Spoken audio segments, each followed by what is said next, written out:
Click anything. What's going on, guys? It's Millennium Bros. Millennium Brothers, the back bros, at the it again. millenniums. Back at it again. Back at it again with another beautiful Another video. Wonderful night. It's, That game was having. bro, it's always a fucking vibe. It's always a vibe. There's times Jordan and I always have these crazy conversations. Just about like life. Like earlier we were talking about we went from talking about pyramids to drugs. Pretty much. Just psychedelics. Exactly. And then just the thought. Jordan was talking about Joe Rogan's buddy, right? Mm-hmm. Who did what was it called again? Salvia. Salvia. I never heard of it until Jordan honestly told me about it. What could you describe about this? Salvia. Yeah, salvia. Again? Yeah. Well, it's a plant, naturally growing. Out of its like own family, Yeah. that it is, it's like the most frequent of it that grows, and pretty much the way you take this is you could chew the fresh leaves, like you could like cocoa leaves. Yeah. To kind of get like the Now, cocoa leaves are different. Cocoa leaves is like straight cocaine. Like you'll get the effect of cocaine if you actually eat like cocoa, like fresh cocoa leaves. Yeah. But for salvia, it's different. You could eat the fresh leaves, but you're not gonna. Nothing crazy is gonna happen. It's just going to be just like little mild effects, just like a little head high, and that's it. But like a little euphoric. you basically make it into like a concentrate, kind of like you would like a gas or whatever, and then you'd smoke it out like a pipe or like a bong or whatever, and then that's where the effects, like that's when it really hits because it's like pure, just the extract instead of just like a leaf. Like when you're trying to chew it, you're just getting like little parts and parts.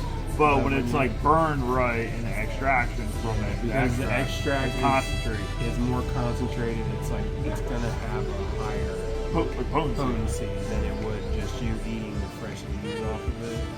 But even then, those effects only last 15 minutes, maybe half an hour.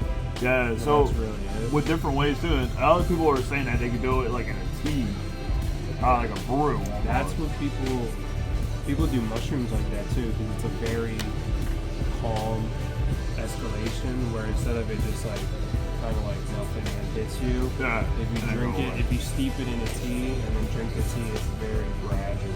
And then that's how you slowly alter and everything. Yeah, you slowly come into it instead of just like flat and then it's just there.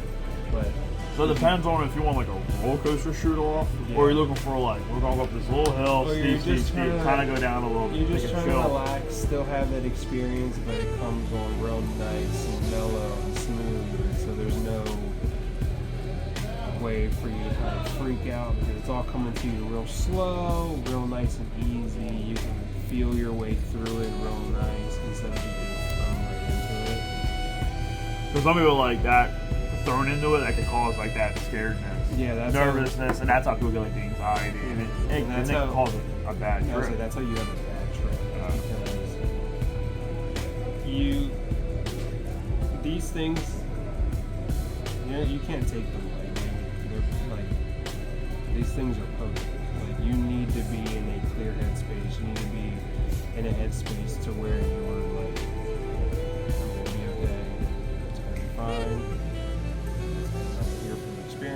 I know I'm gonna be okay. Yeah, I'm gonna be okay. I'm gonna have fun, and that's great. But when you do these, it is good to have a sitter, like someone that has done it, where they could do it with you, just maybe like a lower dose, and let you take kind of vibe with you, and let you take the bigger one, so that if it's your first time to really have the experience, where they've already done it, and they can just kind of relax, help you out and stuff, so you're not freaking out and stuff.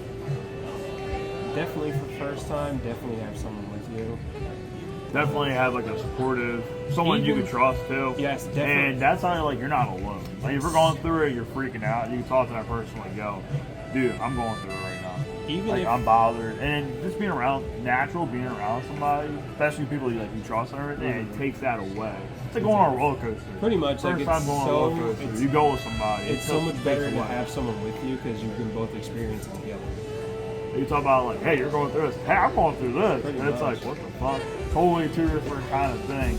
Yeah, where that's it's why like, I'm having a good time. I'm having a good time. Even if it's not someone that's already done it, at least if you have someone with you, it'll make the experience more enjoyable.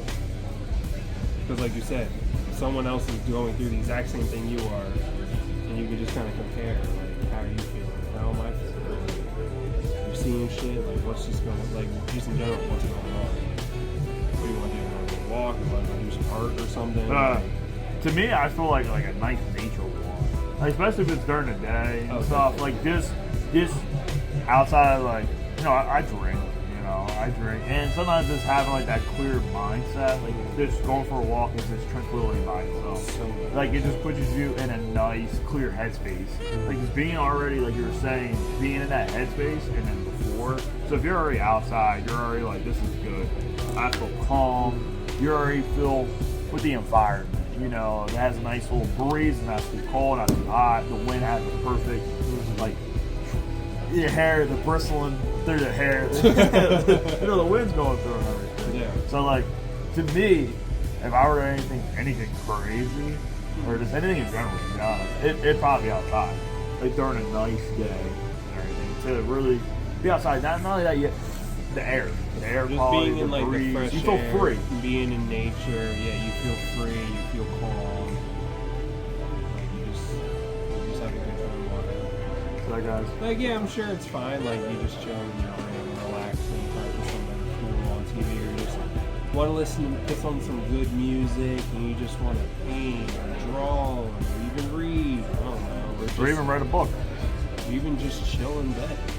I'm sure it's probably fun like that too. But yeah, because my thing would want to be, I'd want to go like to like a park or like a state park or something, go for like a walk, Like Valley Forge, like a Cisneros. long, like a long walk. We'll go to Gettysburg again. And do that long walk. No, I want to go somewhere where there's like forest, Or where it's like Valley Forge. there's like some trails and stuff that go like in the forest. Or around here it's Green Lane. They have like four different trails. Green There's a Lane, Waterboro, Evansburg State Park. Evansburg, French Creek. True, French Creek. Yeah. French Creek. You know, I would probably say woodsy. Green Lane. Green Lane's nice. Green Lane would probably Green Lane's be, nice. that would be a vibe. That's just going there. Like I've been there a few times, bro, and it's beautiful. It is. Like you walk, I was and there. it has the water, so you feel like that breeze comes from the water itself. It is just peaceful. Like It people is. are there just having a great time with their friends and family. Just chilling, relaxing. Like it's just nice to get out every once in a while too, just to go out in nature. Dude. Have a nice little walk. These Joe Rogan's buddy did this before, and Salvi, and during his time, like the trip only lasted like half hour, if not. 15, 20 minutes maybe. Good. From what he said. And he said during that time, homie lived a whole life. He said in those 15 minutes that he lived like 6 months of a life. Which, 6 months of a life in 15 minutes. That's like yeah, a bro, month per like 2 minutes. bro said he had friends, he had a wife, he had kids, Yeah. family, like a job, a house, like bro, he had everything. He made this all in 15, 20 minutes. Yes. Time. Yeah. Just the creativity that like that breaks the development, you know, and just because we only use so much of our brain, or that they say, but the fact that it opens like an extra door in our mind and actually brings out the actual creativity and everything.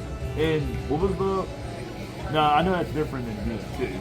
Yeah, DMT is like the godfather, like DMT is like the godfather of psychedelics. Like that is like, if you really want like have a really personable, really life-changing experience for yourself, you need to do DMT. Because we already have endogenous DMT that our brain already creates, but it's such a small amount that it doesn't really affect us. The only time it does affect us is when we die, because it just dumps the reserves. Everything is pumped through you, and that's when you start like seeing stuff like when you're dying. Like, I don't know about you, I've already never been scared of dying, But just to know that you probably have one of the best trips of your life when you die. This is like peaceful. Like you just get transported to a whole different dimension. Like, Well, everything's happening. Everything's and happening. during that like, time, they say when you die, your brain is still active. Which is the length of like a trip, probably. So pretty much by the time the trip ended, or you come back. You never know. Like during that time, like you got revived. Yeah. That's what's crazy. If you imagine just going, you're like, what the hell? Just come back to like, sir, yeah, you died. You came back to life. Excuse me? What happened? I'm like, bro, I just had the craziest trip of my life. I'm like, let me tell you how I saw this. Let me tell you how I saw entities. I saw this person. I saw this. You were there. And everything. Yeah, they say that gets released when we die, and then a little bit when we're sleeping. A little bits and bits. But like you said, when you die, it's all all the chemicals. Your brain just dumps all of it. Like everything that your brain, all of it that it has, it dumps it all at once instead of like little bits here and there. Like you just have a complete DMT dump, and the trip just is like almost instant. But that's crazy. Oh my goodness. You just imagine like that feeling and stuff. Like Jordan and I were watching like videos both on someone, I guess they probably done DMT or also done salvia. Sorry. The salvia can be found in the Mediterranean, Asia. But in the video, the person edited it, so like while you're watching it, you're supposed to have like how they saw it and everything. When now the one, the rainforest. like the salvia, it was chilling. Which then, one was that? Remember when the first one was walking? Oh no, that was on mushrooms. Oh, mushrooms? Never mind. I'm getting it mixed up.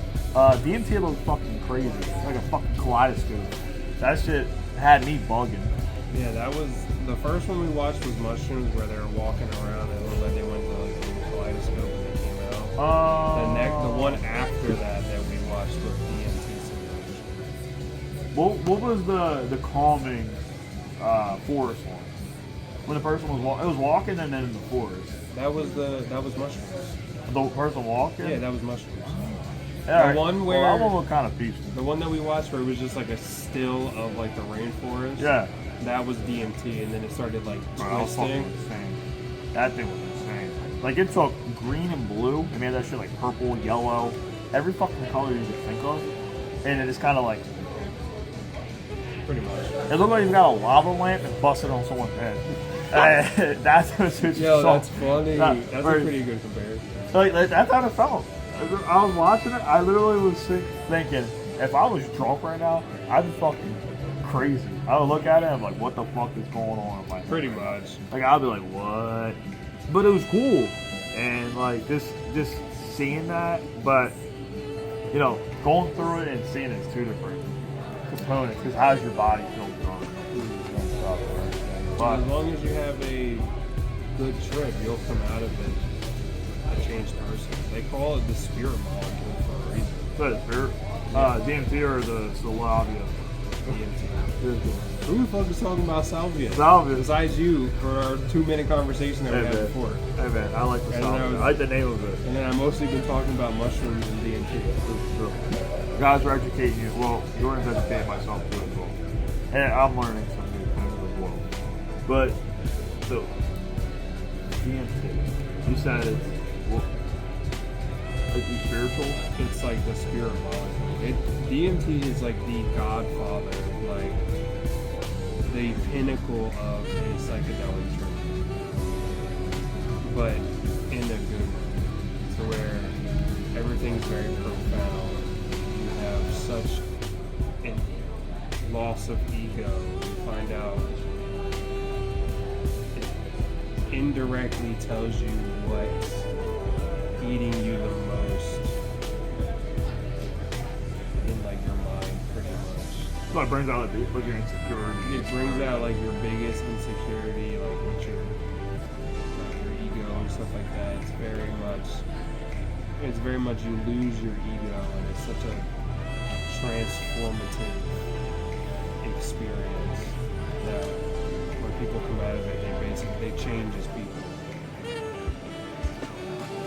Like the one guy, his name is Graham Hancock. Graham Hancock. He's the reason why I love anything like ancient civilization wise, because he's been doing this since like the 90s. He wasn't the first, but he's like the most mainstream one because he's written books about it. Fingerprints of the Gods. Come on, British, right? He's Britain. Yes, he's British. And he. Oh yeah, scientific. Pseudoscience. So that's what they call him.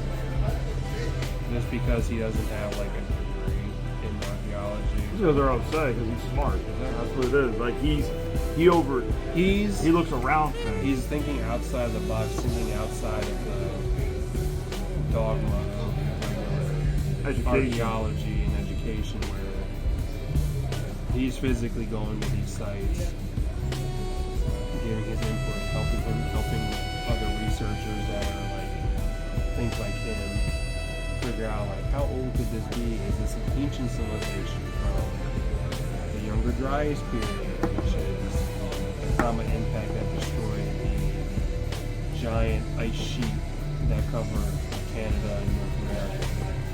And it pretty much, when that happened, it pretty much changed a lot with the environment. It flooded the world. The oceans grew 400 feet. You said 400 feet. 400 feet. That's huge. Dude. That's a lot. Yeah, like this. Think about like. I'm trying to think what's around us right now. It's like 12 feet. Imagine like 10 times, or 20, 30, or even 40 times that and everything. But 40 feet, like that's like a building. 400 feet. 400 feet. It's like a building of that high of waves just crashing in and then destroying, the ecosystem, anything living, the plantation, people. Pretty much. But yeah, we were pretty close to extinction at that point. What? North America lost 76% of its megafauna. South America probably lost about 50 to 65%. Africa is the only place that lost at least 10%, but that's where you see all the biggest animals are in Africa because the megafauna survived and they just evolved over time. And stayed there. Well, yeah, because now they can't leave. They can't go anywhere. And that happened, what, like 13,000 years ago? Pretty much. That's when the Younger Dryas, during that time, back to near glacial conditions before warming again. That's crazy. Feels like an ice age. It was an ice age. And that's what during that time we had, saber-tooth tigers. Saber-tooth tigers, we had woolly mammoths, mastodons, we had North American lion. We actually had North American horses. Because after the Younger Dryas, we didn't have horses in the United States anymore. They imported horses to the United States. The United States. Yeah. During the Younger Dryas, we had horses. We probably much bigger than what they are today. We had lions in North America. Tigers, we had those. We had giant sloths, giant cave bears, short-nosed bears. Like, we had so many different types of creatures that only find in fossils. But when you find fossils, especially like woolly mammoths, they're like giant kill sites, which means they all died around, if not the exact same time, and that's just where their bodies were. Just right where they're able to find the fossils and everything, and they're a bunch of them, and they're just all in the same area, which means it was just like a giant extinction. It destroyed everything in its path, everything in its touch. Because you got the water, you got the freezing. Well, yeah, there's that one woolly mammoth that they found. I'm pretty sure it was in like Siberia or something. That was fully preserved because it was frozen with food still in its mouth. You know that thing from The Day After Tomorrow? Yeah. I was talking about Winter in the Museum and everything. And that's an actual thing that happened. But there was a woolly mammoth with food still in its mouth and in its digestive system. And it froze completely. And for that to happen, it would have had to freeze fully within 10 minutes. While it still had that food. So that fast. It would have had to, it froze in 10 minutes. But went from perfect climate for it, and I don't know where. Within that 10 minutes. Within 10 minutes, it froze. It completely froze and was stuck in ice. That's just fucking insane. Like, and then just think about all the other animals too, and because of that, extinction, and then adaptation. Where to do that, and with the water, it pushed out certain animals. Some animals probably escape, be able to survive that, and then adapt to the newer surroundings. But then also, it's during an ice age. Where do people go when it's cold? They go to the shoreline because it's warm. So if any civilization was along the shores, they're 400 feet underwater. They're done. It's done, or it didn't survive, and it's just completely destroyed, and there's nothing left of it. Yeah, because during that time period, there's the North American clovis culture. During that. That's the oldest known. During the driest period. Yeah. During the younger driest. In the United States. And North America. Yeah. Adaptable with tool uses in places like Scotland. Tools used, behavioral shifts, culture impact. North America and Europe was pretty much the most impacted. That's what ended to a massive influx of fresh water. So from the melting of the sheets of the ice age, it brought in that massive water. Rapid warming to AMOC, shut down and restart the fresh water, turn back to the ocean. So you got salt water, fresh water mixing each other up, so that destroyed any kind of living too as well.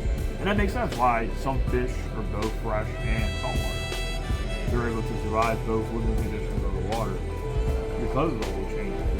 The oldest known footprints that have been found in North America are about 21,500 years ago. So 21,500 years ago? In New Mexico. As you can see from this science article, confirmed the oldest human footprints in North America are at least 21,500 years old. Yep, White Sands National Park in New Mexico. That was during that time. This was before. To show like the civilization. By almost 8,000 years.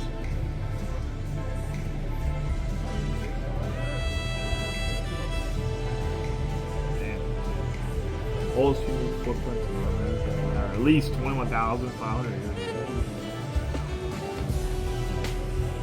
Just look at how like crazy some of the feet are and how it took it and stuff. The white sands.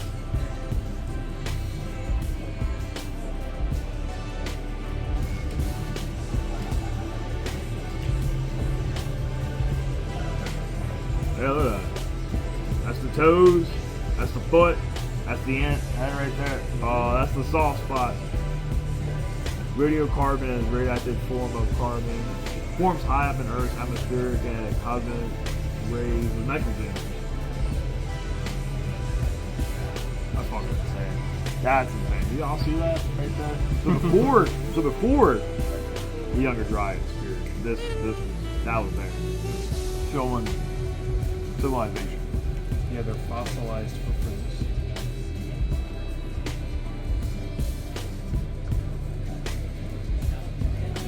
Holy mammoth. That's the insane. That bothers something knowing that fucking holy mammoth was chilling, eating its food, and that's gonna frozen within 10 minutes. With food still digesting and body. Or There's the- still food in his mouth. Or the one dude up in Alaska that owns the boneyard. The Alaska boneyard guy.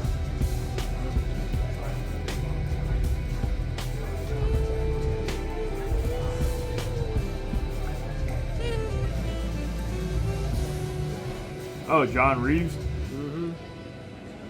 The Boneyard, Alaska. What? So it's during, okay, it's like an icy. Okay. John Reeves, welcome you to his Ice Age world. Oh, shit. Mammoth Tusk. Gold nuggets. Because he's They're not period? he's a gold miner by trade, but the land that he owns, he's finding all these bones from prehistoric animals that are like 12,000 years old that are just stuck in the permafrost. Yeah, like woolly mammoths, bisons, saber-tooth tigers, dire wolves, and short-faced bears. Bears. I said bears, not bears. Short-faced bears. Oh, short-faced bears. Sorry, guys, it's my speech problem. Dang. So you found all the terms. Dire wolves. Yeah, bro, this is just all on his property that he owns.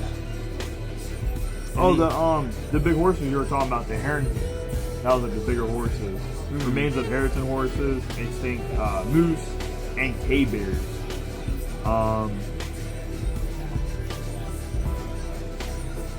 The mummified bison, also known as the blue babe. That's fucking insane. Look at that. I'm on his actual website.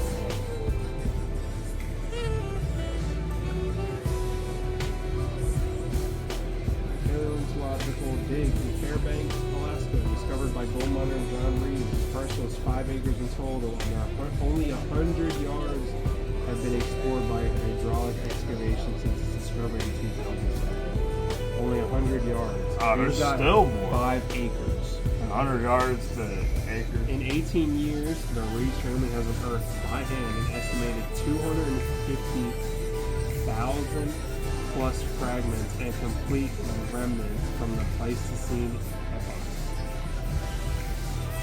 So he still has a lot more to discover. And they only did like a small. But he's able to recuperate and find all of these fossils, bones, everything. That are just stuck in the ice. That show that they died all the same time. And they just got stuck in the ice. The bison. Yeah, 43,000 years. Trying to get more information about the younger dryas. Probably one of the best people to talk about that is Randall Carlson. Is that Randall Carlson? Yes, Randall Carlson. He's done like all. Oh, he's a designer. Yeah, he's an actual architect by trade. Yeah, professional builder, architecture, you're explaining, and a teacher too as well. He's into geometric system, geological explorer with over 35 years of experience. So he's been doing it for like Bro, he's been doing years, this since bro. he was like in college. Yeah, he has been doing this for a long time. ancient catastrophic floods. Yup. During the Younger Dryas period. Earth ancients, the impact, what's going on, what happened. No, that's Spotify. Sorry, Spotify. I'm gonna listen to this guy later on now. Kind of see, I love listen to what he's got to say. Geometry and frequency waves. Architecture. Oh, okay. So he was trying to find like a medicine. Huh? Hey, Randall Carlson. Sounds like a medicine. Yeah, rebuilding the world with harmonic architecture, frequency medicine, and conscious technology.